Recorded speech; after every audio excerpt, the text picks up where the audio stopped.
Good morning बच्चों, मैं हूं अमित तिवारी और आप देख रहे हैं अपना YouTube channel focus on physics.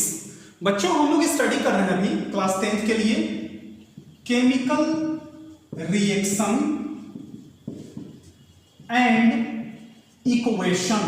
Chemical reaction and equation को हम लोग स्टडी कर रहे हैं, जिसमें दो क्लासेज हो चुके हैं, जिसमें वैलेंसी निकालना, चार्ज निकालना, नया कंपाउंड का फॉर्म करना, केमिकल इक्वेशन को बैलेंस करना, इस टाइप के बहुत सारे टॉपिक हम डील कर चुके हैं। तो आपसे रिक्वेस्ट है कि अगर आपको चार्ज निकालने में, केमिकल फॉर्मूला बनाने में कोई भी प्रॉब्लम होता है तो इसके पहले वाले 2 लेक्चर देख लें, आपको अच्छे से समझ में आ जाएगा। तो बच्चों, सबसे पहले केमिकल रिएक्शन के बारे में देखते हैं कि केमिकल रिएक्शन क्या होता है। हालांकि इसके पहले मैं इस टॉपिक को डील कर चुका हूं कि केमिकल रिएक्शन क्या होता है, फिर भी बता दे रहा हूं। देखिए, जब when 2 or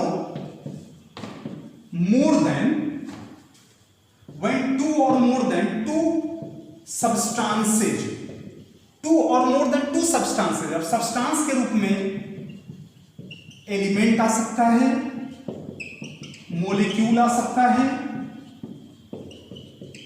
कंपाउंड आ सकता है, आयंस आ सकते हैं।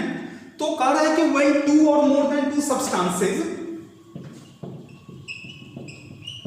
combine together to form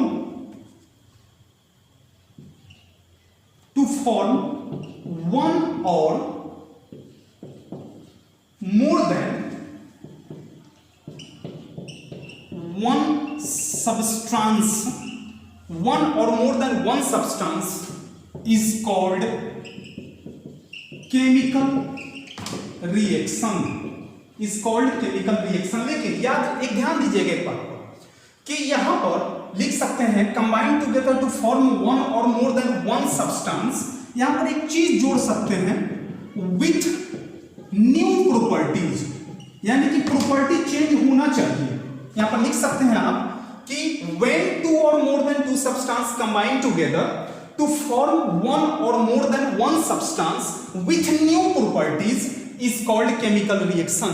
जब 2 या 2 से अधिक सब्सटेंस एक दूसरे के साथ कंबाइन हो और एक या एक से अधिक एक ऐसा प्रोडक्ट बने जिसका प्रॉपर्टी रिएक्टेंट के प्रॉपर्टी से बिल्कुल ही डिफरेंट हो, then that will be considered as a chemical reaction.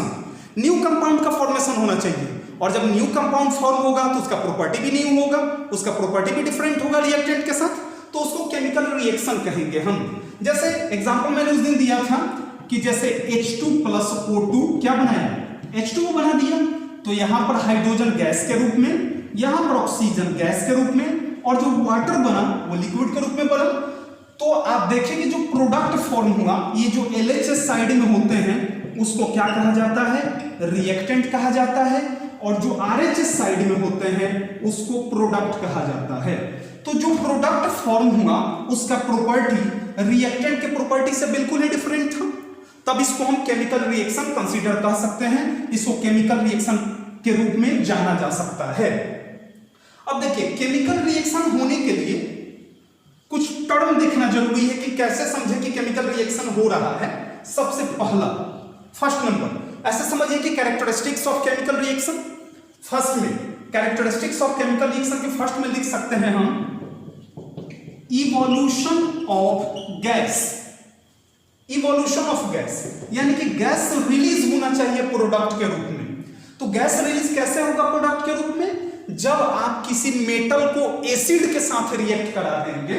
जैसे मान लीजिए कोई मेटल का एग्जांपल ले लेते हैं, सोडियम, यहां पर लिख दी HCl, एसिड हो गया। तो यहां पर NaCl प्लस क्या बना दिया, H2 बनाया, H2 गैस यहां पर रिलीज हुआ।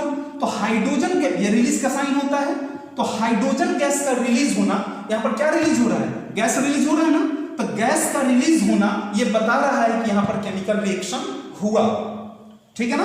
तो कोई भी मेटल जब एसिड के साथ रिएक्शन करेगा तो क्या बनाएगा, सॉल्ट बनाता है और हाइड्रोजन गैस रिलीज करता है। तो इस कंडीशन में अगर इवोल्यूशन ऑफ गैस होता है तो हम कह सकते हैं कि जो हमारा गिवन जो रिएक्शन था वो रिएक्शन ही है, ठीक है ना।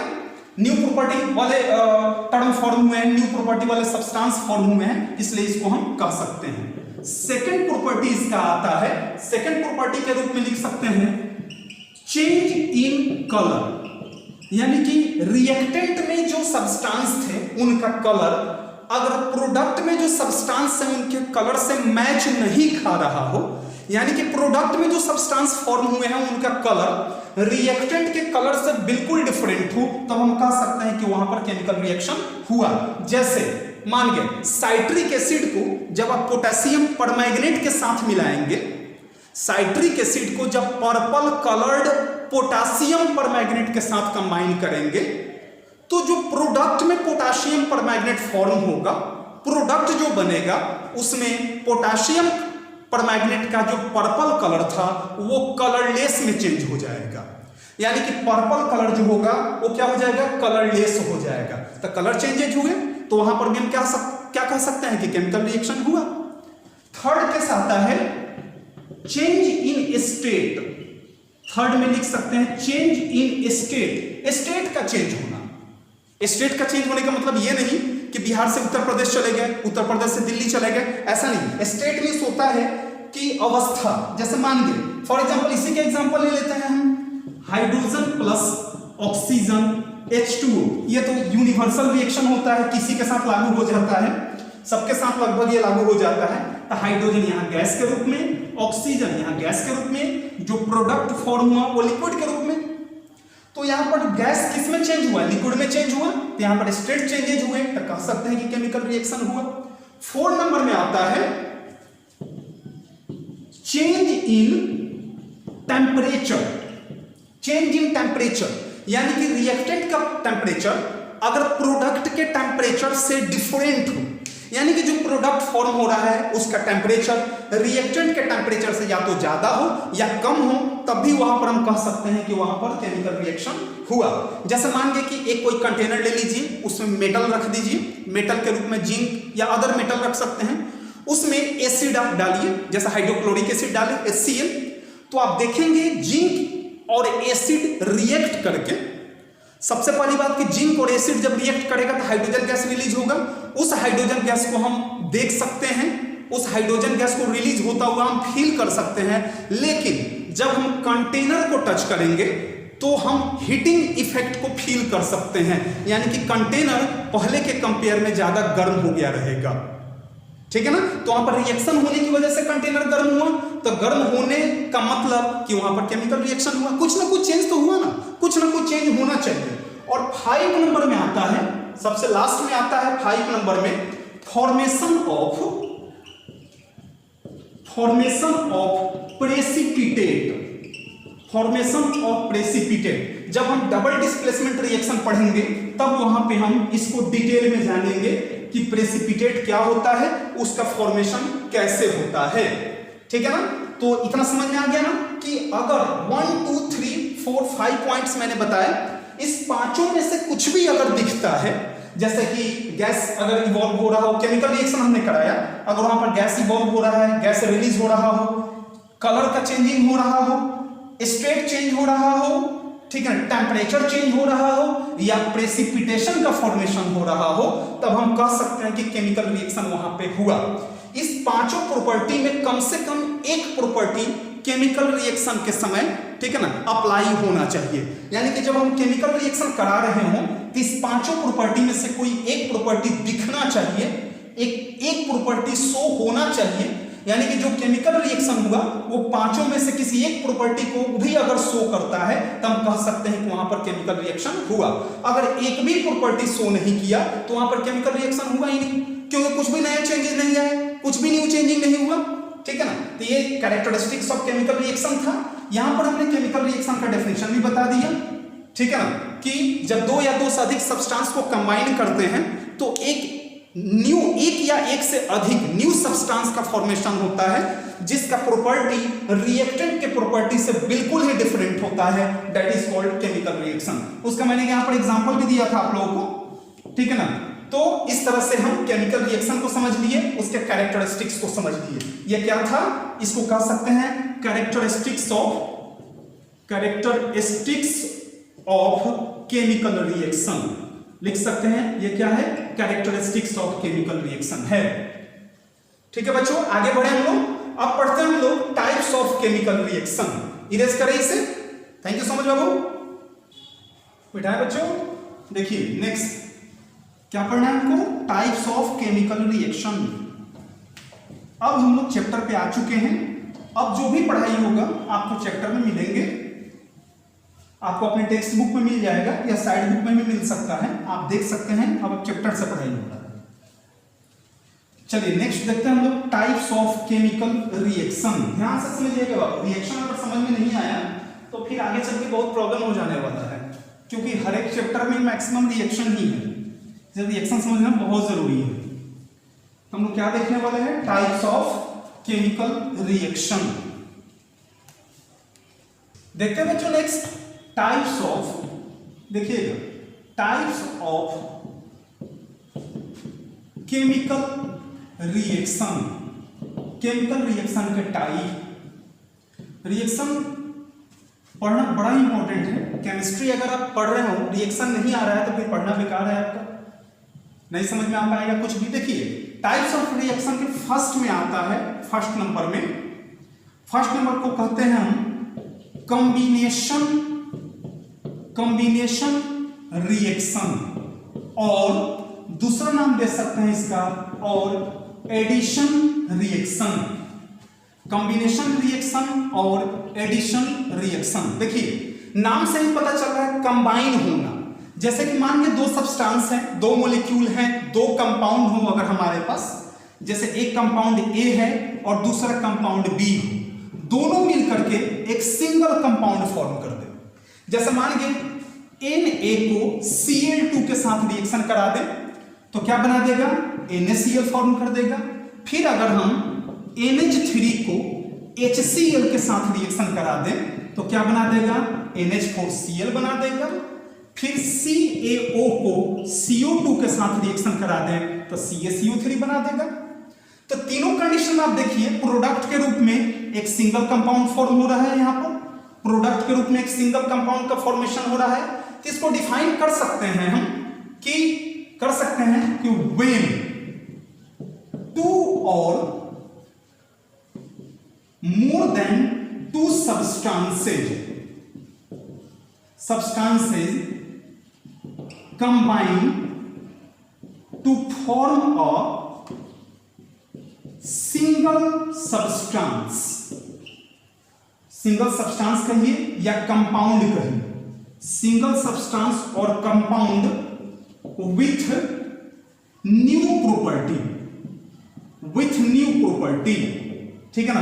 कह रहा है कि व्हेन टू, और यहां कह सकते हैं कि व्हेन टू और मोर देन टू सब्सटेंस, जब दो या दो से अधिक सब्सटेंस मिल करके एक सिंगल कंपाउंड जिसका प्रॉपर्टी न्यू हो फॉर्म करता हो, तब उसको क्या कहेंगे, कॉम्बिनेशन रिएक्शन या एडिशन रिएक्शन कहेंगे। देखिए यहां पर दो थे, दोनों मिल करके एक सिंगल कंपाउंड बनाया, यहां पर भी दोनों मिल करके एक सिंगल कंपाउंड बनाया, यहां पर भी दो थे, दोनों मिल करके एक सिंगल कंपाउंड बनाया, ठीक है ना। तो जब दो या दो से अधिक कंपाउंड मिल करके एक सिंगल कंपाउंड का फॉर्मेशन करता हो, इसके साथ हीट भी रिलीज हो सकता है, एनर्जी भी रिलीज हो सकता है, ठीक है ना। तो उसको क्या कहेंगे हम लोग, कॉम्बिनेशन रिएक्शन कहेंगे या एडिशन रिएक्शन कहेंगे। समझ में आया ना। अब इसका टाइप देखते हैं, टाइप्स ऑफ कॉम्बिनेशन रिएक्शन। ध्यान से देखिएगा बाबू, टाइप्स ऑफ कॉम्बिनेशन रिएक्शन देखते हैं हम लोग। समझ में आया कॉम्बिनेशन और एडिशन क्या है। जब दो या दो से अधिक कंपाउंड मिल करके एक सिंगल कंपाउंड का फॉर्मेशन करते हो तो उसको कॉम्बिनेशन रिएक्शन कहते हैं या एडिशन रिएक्शन कहते हैं। दोनों में से कुछ भी आप कह सकते हैं। देखिए अब देखते हैं हम लोग टाइप्स ऑफ, क्या पर फर्स्ट में पढ़ रहे हैं हम लोग ए में। अब देखते हैं हम लोग types of combination reaction. Combination reaction के टाइप देखने हैं। फर्स्ट में आता है, फर्स्ट नंबर में element to element combination reaction, यानी कि दो एलिमेंट कंबाइन हो रहे हो। जैसे एल्युमिनियम को हमने ऑक्सीजन के साथ रिएक्शन करा दिया, क्या बना दिया, Al2O3 बनाया। ये एलिमेंट के फॉर्म में है, ये है मॉलिक्यूल के फॉर्म में, लेकिन एक ही सिंगल एलिमेंट है इसमें, सिंगल एटम है इसमें, एक ही एलिमेंट है इसमें। कौन सा, ऑक्सीजन ही है। ऑक्सीजन के दो एटम हैं लेकिन है तो ऑक्सीजन ही ना, ठीक है ना। तो जब दो एलिमेंट एक दूसरे के साथ कंबाइन हो रहे हो और तब एक प्रोडक्ट का फॉर्मेशन हो रहा हो कंपाउंड के रूप में, तब उसको क्या कहेंगे हम? Element to element combination reaction कहेंगे। सेकंड नंबर में आता है element to compound, element to compound combination reaction, element to compound combination reaction. जैसे CO को O2 के साथ रिएक्शन कराती है। अब आप शुरू से पढ़ते आ रहे हैं C प्लस O2 क्या होता है?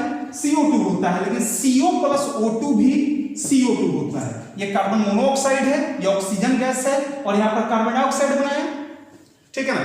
तो यहाँ पर बस अब आप कहेंगे सर इसमें और इसमें अंतर क्या है? तो बस जब आप बैलेंस करेंगे, हाँ, जब भी केमिकल रिएक्शन लिखेंगे कोशिश कीजिएगा उसको बैलेंस कर देने का। मैं बैलेंस नहीं कर रहा हूं, आप लोग खुद से इसे बैलेंस कर लेंगे। तो यहां पर जब आप बैलेंस करेंगे तो इसमें कार्बन कुछ और होगा, इसमें कार्बन का अमाउंट कुछ और होगा, इसमें ऑक्सीजन कुछ और होंगे, इसमें ऑक्सीजन कुछ और होंगे, उसमें कार्बन डाइऑक्साइड अलग फॉर्म में फॉर्म होगा, यहां पर इसका मैग्नीट्यूड कुछ और होगा, इसका मैग्नीट्यूड कुछ और होगा। तो इस तरह से एलिमेंट टू कंपाउंड, अब यहां पर ये एलिमेंट के रूप में है और यहां पर क्या है? कंपाउंड के रूप में है, दोनों मिलकर के एक सिंगल कंपाउंड का फॉर्मेशन किया, तो ये हो गया एलिमेंट टू कंपाउंड। और थर्ड और लास्ट नंबर में आता है compound to compound chemical reaction. जैसे इसके पहले मैंने एक बताया है कि CaO प्लस CO2, आसान रिएक्शन बता रहे हैं ताकि आपको अच्छा समझ में आ सके। ये क्या बना देगा? CaCO3। यहां पर ये भी कंपाउंड है, ये भी कंपाउंड है, ठीक है ना। जब दो डिफरेंट एलिमेंट कंबाइन हो रहे हो एक साथ तो उसे कंपाउंड कहते हैं। तो यहां पर क्या, ये भी कंपाउंड है और ये भी क्या है? कंपाउंड है, और जो फॉर्म हुआ वो भी कंपाउंड के रूप में फॉर्म हुआ। इसके पहले एक और चीज बताए थे, NH3 प्लस HCl क्या बना देगा? NH4Cl बना दिया। यहां पर ये भी कंपाउंड, ये भी कंपाउंड, जो फॉर्म हुआ वो भी कंपाउंड के रूप में फॉर्म हुआ।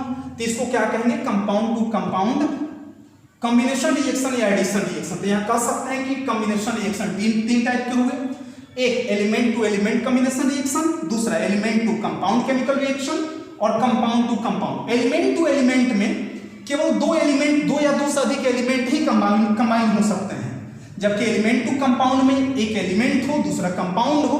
लेकिन कंपाउंड टू कंपाउंड में दोनों के दोनों क्या होने चाहिए? कंपाउंड होने चाहिए, लेकिन जो प्रोडक्ट फॉर्म होगा वो एक ही फॉर्म होना चाहिए, एक से अधिक प्रोडक्ट नहीं होना चाहिए, ठीक है ना। एक से अधिक प्रोडक्ट अगर हो गया तो कॉम्बिनेशन नहीं रह गया, वो एडिशन नहीं रह गया। एडिशन कॉम्बिनेशन का मतलब ही होता है एक साथ रखना, ठीक है ना। तो ये क्या हो गया? Combination reaction. मिटाए बच्चों इसे, थैंक यू, मिटाते हैं। आगे हम लोग पढ़ते हैं डिकम्पोजिशन रिएक्शन, जो कॉम्बिनेशन का उल्टा होता है। डिकम्पोजिशन जो होता है उसमें एक कंपाउंड को तोड़ करके दो या दो से अधिक एलिमेंट कंपाउंड या मॉलिक्यूल के रूप में चेंज किया जाता है। कॉम्बिनेशन में क्या था? दो या दो से अधिक मिलाकर के सिंगल बनाना, और डिकम्पोजिशन में होगा सिंगल को तोड़ करके दो या दो से अधिक में कन्वर्ट करना। बी में देखते हैं डिकम्पोजिशन रिएक्शन। डिकम्पोजिशन रिएक्शन नाम से ही लग रहा है डिकम्पोज होना, यानी कि टूटना। यानी कि अगर मान के हमारे पास AB है, इसको हमने हीट दिया, ठीक है ना, तो A अलग हो जाएगा, B अलग हो जाएगा। यानी कि जिस किसी रिएक्शन में एक सब्सटेंस दो या दो से अधिक मोर सिंपलर सब्सटेंस में ब्रेकडाउन हो जाता हो, स्प्लिट हो जाता हो, उसको डिकम्पोजिशन रिएक्शन कहेंगे। यानी कि हम कह सकते हैं कि a reaction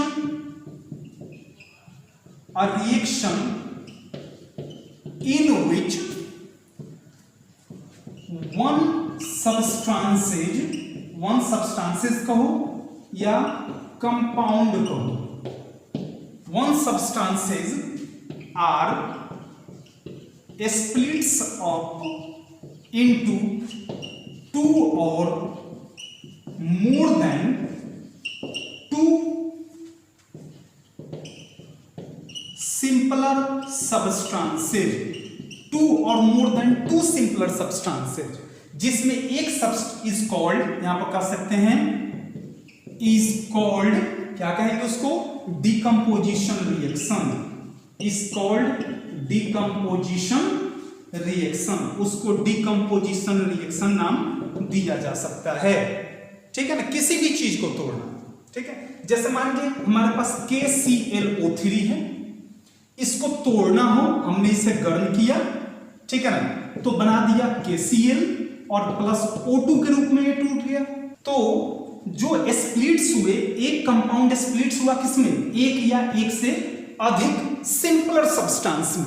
सिंपलर सब्सटेंस के रूप में एक कंपाउंड भी हो सकता है, एक एलिमेंट के फॉर्म में भी हो सकता है। दोनों जो होगा वो एलिमेंट यानी कि मॉलिक्यूल के फॉर्म में हो सकता है। जैसे मान के HCl को हम तोड़ें तो H2 प्लस क्या हो जाएगा, Cl2 हो जाएगा। तो जिसमें एक कंपाउंड टूट करके एक या एक से अधिक सिंपलर कंपाउंड या मॉलिक्यूल के रूप में स्प्लिट हो जाता है, उसको डिकम्पोजिशन रिएक्शन कहते हैं, यानी कि डिकम्पोज होना। देखिए डिकम्पोज करने के लिए हमारे पास एक ऑप्शन होता है गर्म करना, हीट प्रोवाइड करना। कंपाउंड को जब हीट करेंगे तब वो टूटना शुरू होगा। और हीट हम तीन तरीके से कर सकते हैं, एक डायरेक्ट कांटेक्ट में ला करके, डायरेक्ट गर्म करके, दूसरा इलेक्ट्रिसिटी फ्लो करा करके, और तीसरा सनलाइट के प्रेजेंस में एक्सपोज करके उसे। यानी कि ये जो डिकम्पोजिशन रिएक्शन है, ये समझ में आया ना, मिटा दे इसे। यानी कि जो डिकम्पोजिशन रिएक्शन है उनके टाइप देख लेते हैं, फिर आगे हम लोग बढ़ेंगे, आगे का क्लास देखेंगे हम लोग। डिकम्पोजिशन रिएक्शन के टाइप देखने चल रहे हैं, टाइप्स ऑफ डिकम्पोजिशन रिएक्शन। देखिएगा इसका टाइप देखने चल रहे हैं हम लोग, types of decomposition reaction. Types of decomposition reaction, पहला नंबर आता है, फर्स्ट नंबर में थर्मल डिकम्पोजिशन रिएक्शन। इसका दूसरा नाम आप दे सकते हैं थर्मोलाइसिस। दूसरा नाम दे सकते हैं आप थर्मोलाइसिस, या तो थर्मोलाइसिस कहेंगे, थर्मोलाइसिस रिएक्शन नहीं कहेंगे, या तो थर्मोलाइसिस कहेंगे या थर्मल डिकम्पोजिशन रिएक्शन कहेंगे। इसमें किसी सब्सटेंस को, देखिए in this type of decomposition reaction a compound get splits in the presence of heat, in the presence of heat, direct गर्म करके स्प्लिट किया जाता है। जैसे अगर हम PbNO3 के होल 2 को तोड़े, ठीक है ना, PbNO3 के होल 2 को तोड़े तो क्या हो जाएगा, PbO plus NO2 plus O2। आपको बैलेंस करना होगा, इसको डायरेक्ट गर्म किया गया। वाटर जो यूनिवर्सल है, सबसे बेहतरीन एग्जांपल है। वाटर को अगर हम डायरेक्ट गर्म करना शुरू करें तो H2 और O2 के रूप में टूट जाएगा। इसमें स्टेट लिखना जरूरी होगा, आप स्टेट जरूर लिखेंगे। ये लिक्विड स्टेट में होगा, ये गैसियस फॉर्म में चेंज होगा, ये भी गैसियस फॉर्म में चेंज होगा। बैलेंस जरूर कर लें आप। तो ये थर्मल डिकम्पोजिशन हुआ, ठीक है ना। यहाँ PbNO3 को हमने तोड़ा था, PbO प्लस NO2 प्लस क्या बना दिया, O2 बना दिया। Pb किसका सिंबल होता है, लीड का होता है। तो लीड नाइट्रेट NO3 नाइट्रेट, तो लीड नाइट्रेट NO3 पर -1 चार्ज होता है और Pb पर +2 चार्ज होता है। जो नीचे लिखा हुआ रहेगा इसका मतलब वो बगल वाले का चार्ज है, और इसके नीचे कितना 1 है, तो NO3 पर -1 चार्ज, तभी तो क्रॉस गुना करके ये सॉल्व किया गया है, ठीक है ना। तो ये कौन सा रिएक्शन हो गया, थर्मल डिकम्पोजिशन रिएक्शन। उसके बाद आता है सेकेंड नंबर में इलेक्ट्रिकल डिकम्पोजिशन रिएक्शन। मिटाए बच्चों, सेकेंड नंबर देखिए, इसके 3 टाइप होते हैं। सेकेंड नंबर में आता है इलेक्ट्रिकल डिकम्पोजिशन रिएक्शन, जिसको इलेक्ट्रोलाइसिस कहा जाता है। पढ़े होंगे 8 क्लास में इलेक्ट्रोलाइसिस के बारे में, ठीक है ना। तो सेकंड नंबर आता है इसका इलेक्ट्रिकल डिकम्पोजिशन रिएक्शन, यानी कि दूसरा नाम इलेक्ट्रोलाइसिस या इलेक्ट्रोलाइटिक, दूसरा नाम इलेक्ट्रोलाइसिस। यहां बोल सकते हैं कि अ टाइप ऑफ, सेम वही डेफिनेशन होगा, type of decomposition reaction in which a compound get splits into two or more than two simpler form, two or more than two simpler form in the presence of किसके presence में, इन the presence of electric current, electric current के presence में क्या किया जाता है, तोड़ा जाता है। इसका एग्जांपल दे सकते हैं, जैसे हम Al2O3 को, एल्युमिनियम ऑक्साइड को जब आप इलेक्ट्रिसिटी फ्लो कराएंगे, इलेक्ट्रिक करंट देंगे, इसी फॉर इलेक्ट्रिक करंट देंगे तो Al+O2 के फॉर्म में टूटेगा। याद रखिएगा कोई भी मेटल अकेला ही रहता है, जब स्प्लिट होगा तो अकेला, लेकिन जो नॉन मेटल होंगे वो हमेशा कंबाइंड स्टेट में पाए जाएंगे। मेटल या तो किसी के साथ होगा या खुद फ्री स्टेट में होगा, और जो नॉन मेटल होंगे वो मेटल के साथ या अदर एलिमेंट के साथ कंबाइंड फॉर्म में तो होंगे ही, अगर अकेला स्प्लिट होता है तो भी वो क्या होता है, कंबाइंड फॉर्म में ही होगा, गैसियस फॉर्म में यहां से ये रिलीज हो रहा है। तो ये कौन सा हो गया, एल्युमिनियम ऑक्साइड इलेक्ट्रिक करंट के प्रेजेंस में टूट रहा है, एल्युमिनियम प्लस ऑक्सीजन, अब प्लस इसमें हीट रिलीज हो सकता है, क्योंकि गर्म किया जा रहा है तो हीट रिलीज होगा ही। इसके पहले भी जो हम थर्मल डिकम्पोजिशन पढ़े हैं उसमें भी हीट रिलीज होता है एनर्जी के फॉर्म में, या एनर्जी रिलीज होता है हीट के फॉर्म में।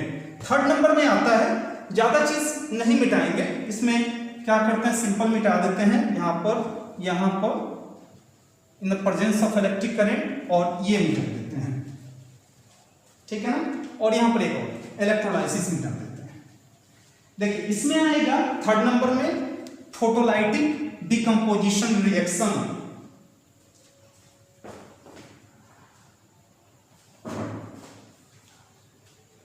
या सिंपल बोल सकते हैं सेकंड नंबर में, थर्ड नंबर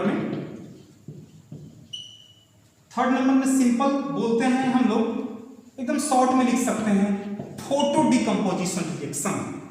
इसको नाम देंगे दूसरा फोटोलाइसिस, फोटोलाइसिस कहेंगे हम, फोटो डिकम्पोजिशन रिएक्शन या फोटोलाइसिस नाम दिया जाएगा। तो इसमें type of decomposition reaction in which a compound get splits into two और more than two simpler form in the presence of sunlight, in the presence of sunlight. जहां पर भी फोटो की बात आए, ठीक है, तो ये फोटो फ्रेम नहीं है, फोटो की बात है, समझिएगा वो किसके प्रेजेंस में हो रहा है, सनलाइट के प्रेजेंस में तोड़ा जा रहा है।